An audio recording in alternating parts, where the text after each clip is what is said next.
Ethan had been on countless missions before, but none had brought him to a world as strange and breathtaking as Zithera.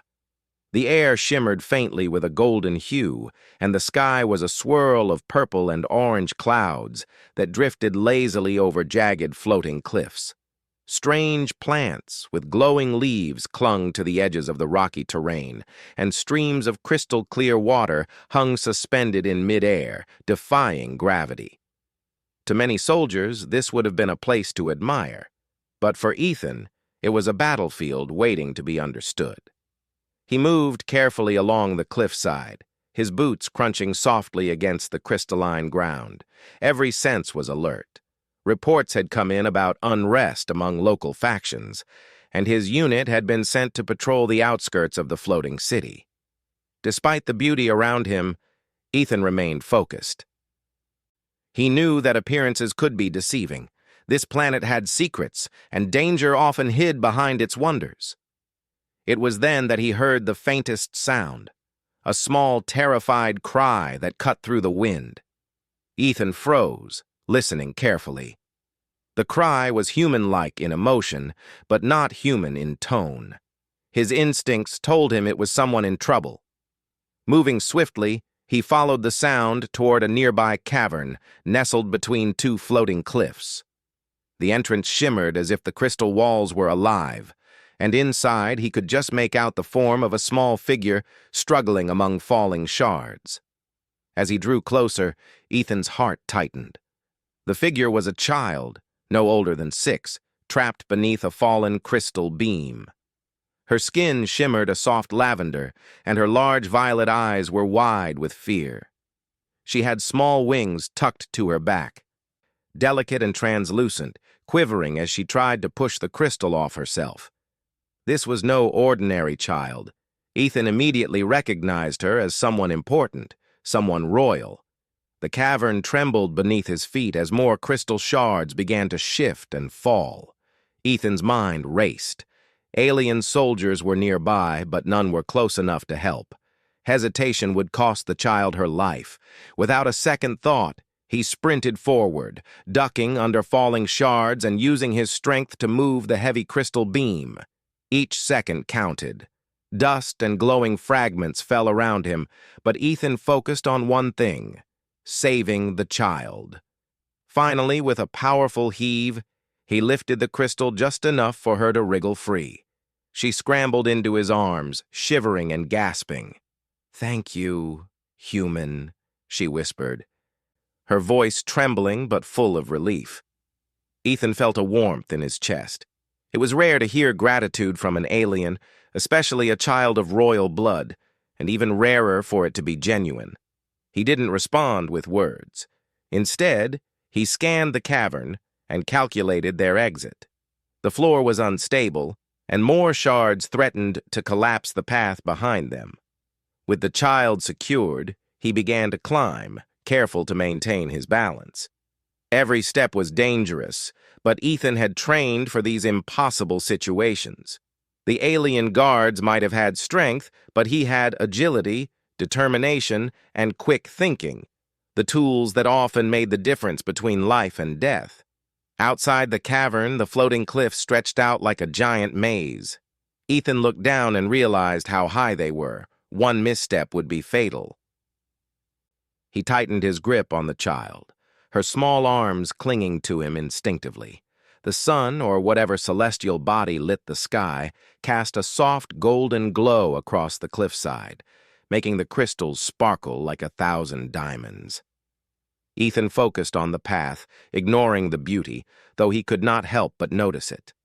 There was something almost sacred about this place, as if it demanded respect, even in moments of life or death danger. Finally, they reached solid ground.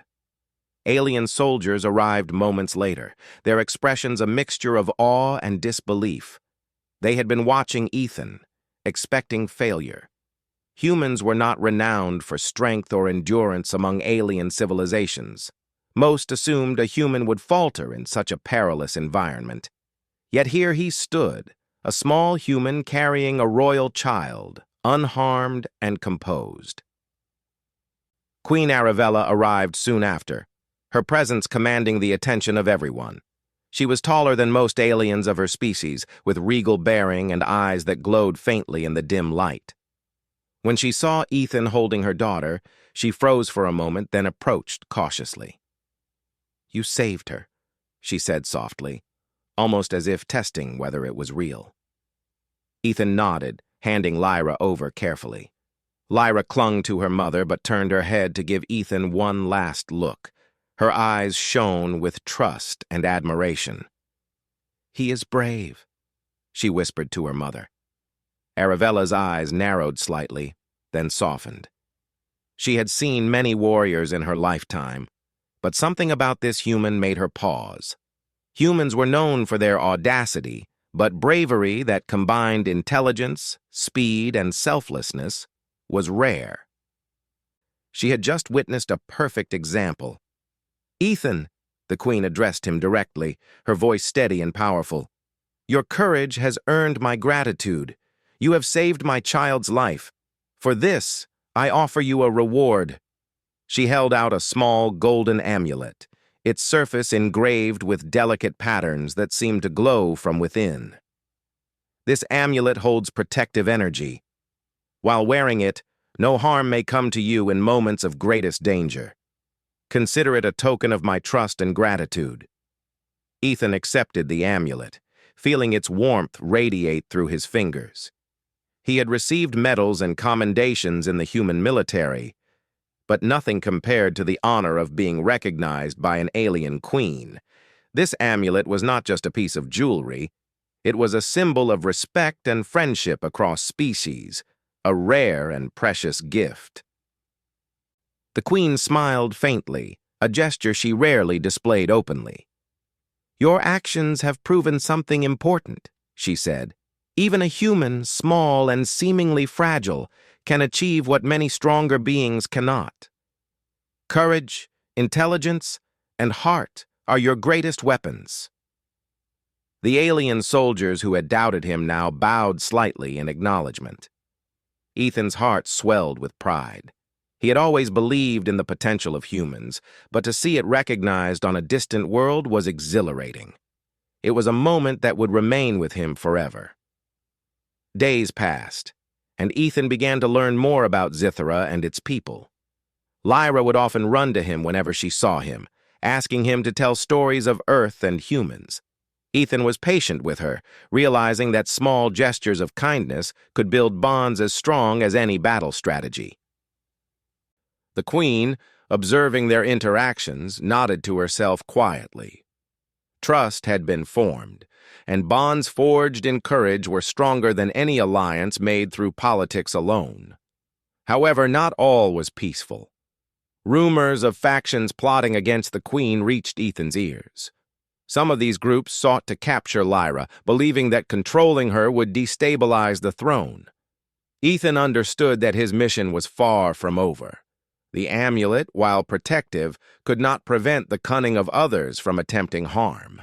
He had to remain vigilant, to anticipate threats before they arrived. Despite the looming danger, Ethan felt a strange sense of belonging.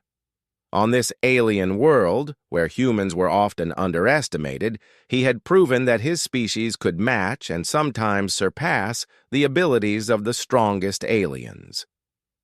Courage was not measured in muscle alone. It was measured in action, in choices made under pressure, and in the willingness to risk everything for someone else. One evening, as the twin moons of Zithara rose in the violet sky, Ethan stood on a balcony of the floating city, watching the lights twinkle across the crystalline cliffs. Lyra was beside him, pointing excitedly at the patterns in the sky. "Do you see, Ethan? That one looks like a dragon," she exclaimed, her wings fluttering slightly with excitement. Ethan smiled, the tension of the past days lifting just a little. "I see it," he replied, "and I bet if we climb that cliff tomorrow, we'll see even more wonders." Lyra beamed at him, her trust unwavering. In that moment, Ethan realized that heroism was not just about saving lives. It was also about inspiring hope, building trust, and showing that even the smallest human could make a difference in a universe filled with giants. As he looked out at the horizon, Ethan felt a quiet determination settle within him. This was only the beginning. The galaxy was vast, full of danger and mystery, and humans might be underestimated. But he would show, time and again, that courage and heart could overcome any odds. He tightened the strap of the amulet around his neck, feeling its warmth against his chest. Whatever came next, he was ready. And somewhere deep within the floating city, Queen Arabella watched from her private chamber, her heart full of gratitude and cautious pride. Ethan had done more than save her daughter. He had proven that humans could be heroes, allies, and friends to her people. The galaxy would take notice whether it wanted to or not. The night deepened, and the stars sparkled like scattered diamonds across the violet sky. Ethan knew that the coming days would test him further, but with courage in his heart, trust in his allies, and the glowing amulet at his side, he felt prepared to face whatever challenges Zithra or the universe might throw at him. The adventure was far from over, and the story of a human hero on an alien world was only beginning. Ethan had barely settled into life in the floating city when Queen Arabella called him to the royal palace. The corridors of the palace were wide and gleaming, carved from the same crystal-like material that covered the cliffs, reflecting light in every direction. The air was filled with a faint hum, almost musical, that seemed to resonate with the heartbeat of the city itself. Ethan walked carefully, taking in the grand architecture, the flowing bridges, and the alien attendants who paused respectfully as he passed. Humans were still rare on Zithra, and many had never seen one moving among them with such ease and confidence. The queen waited in a high chamber, her regal presence filling the room. Lyra ran ahead of Ethan and threw herself into her mother's arms, laughing and chattering about her adventures in the palace. Ethan smiled, watching the bond between mother and daughter, feeling proud that he had helped protect this little life. When Lyra turned to him and waved, her joy brightened his mood like nothing else could. "Ethan," Queen Arabella said, her voice calm but strong, "you have proven that humans can possess courage and intelligence beyond what many expect. For this I offer you the role of royal protector. It is a position reserved for the bravest and most trusted warriors of Zithra." Ethan bowed slightly. He had seen honors in his own military, but none carried the weight of this recognition.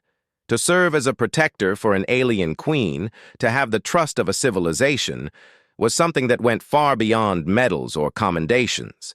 It was a responsibility that he would not take lightly. Over the following days, Ethan learned the duties of a royal protector. He trained alongside the finest alien warriors, mastering their advanced weaponry and learning new strategies. He adapted quickly, using his human ingenuity to approach problems in ways no alien would consider. He discovered that his small size and quick reflexes, often dismissed as weaknesses, allowed him to perform feats that even the strongest alien soldiers could not manage. Lyra remained by his side almost constantly. She followed him through the palace gardens, fascinated by stories of Earth, and she learned quickly to admire Ethan's bravery. "One day I want to be brave like you," she said, her eyes shining with admiration. Ethan ruffled her hair gently, feeling a deep sense of responsibility. He had saved her once, but now he wanted to help her grow up confident, kind, and brave. Peace in Zithra was fragile. Rumors of rival factions reached Ethan regularly. These groups sought to challenge Queen Arabella's rule by capturing her daughter, believing that controlling the young princess would give them power over the kingdom. Ethan understood that he could not rely on strength alone. Intelligence, careful planning, and vigilance were key to keeping Lyra safe. One afternoon, during a routine patrol along the outer edges of the floating cliffs, Ethan sensed something unusual. Shadows moved unnaturally among the floating rocks, and the air carried a faint vibration. He paused, scanning the terrain with sharp eyes. Before he could react further, a group of armed figures emerged from the shadows, attempting to ambush him. They were faster and stronger than average alien soldiers, clearly part of a trained faction seeking to capture Lyra. Ethan's mind raced. He couldn't let them escape with Lyra. Using the terrain to his advantage, he leaped onto a floating crystal, landing with precision and surprising the attackers. His human unpredictability threw them off balance. With a combination of agility, quick thinking, and well-aimed strikes, he neutralized their first wave. He didn't rely on brute strength alone. He used clever tricks, baiting enemies into traps and exploiting weaknesses they didn't know they had. Meanwhile, Lyra, safe in the palace under the watchful eyes of other protectors, waited anxiously. She knew Ethan would find a way. Children often had faith that adults sometimes lacked, and her belief in him gave her courage. The tension in the palace was heavy, but she refused to leave her window. From her high perch, she could see the cliffs and the faint sparks of combat. Ethan continued to fight strategically, using the floating cliffs and crystal formations as shields and barriers. Every movement was precise, every decision calculated. Slowly, he cornered the intruders, forcing them to surrender without unnecessary harm. The faction members were impressed, even as captives, by the human's cleverness. They had underestimated him, assuming that a human would be outmatched by their numbers and technology. But Ethan had shown them that courage, intelligence, and adaptability could overcome even the most prepared enemy. When the conflict ended, Ethan returned to the palace, slightly bruised but unshaken. Queen Arabella met him in the grand hall, her expression unreadable at first. Then she smiled, her eyes shining with pride. "You have proven, yet again, that humans are capable of remarkable feats," she said. "Your courage and strategy saved my daughter and protected the kingdom. For this, you will receive the highest honor I can bestow, a permanent place among the royal protectors and the full trust of the crown." Ethan bowed respectfully. It was a moment that would stay with him forever. Honor meant more to him than rewards or recognition. Saving lives, protecting those who could not protect themselves, and earning the respect of an entire civilization. This was what mattered most. Days later, the queen organized a formal ceremony in the palace courtyard. The floating city gleamed under the twin moons, and the citizens of Zithra gathered to witness the event. Ethan stood proudly beside the queen and Lyra, the golden amulet shining on his chest. Alien warriors and dignitaries from across the kingdom watched as the queen praised his bravery and dedication.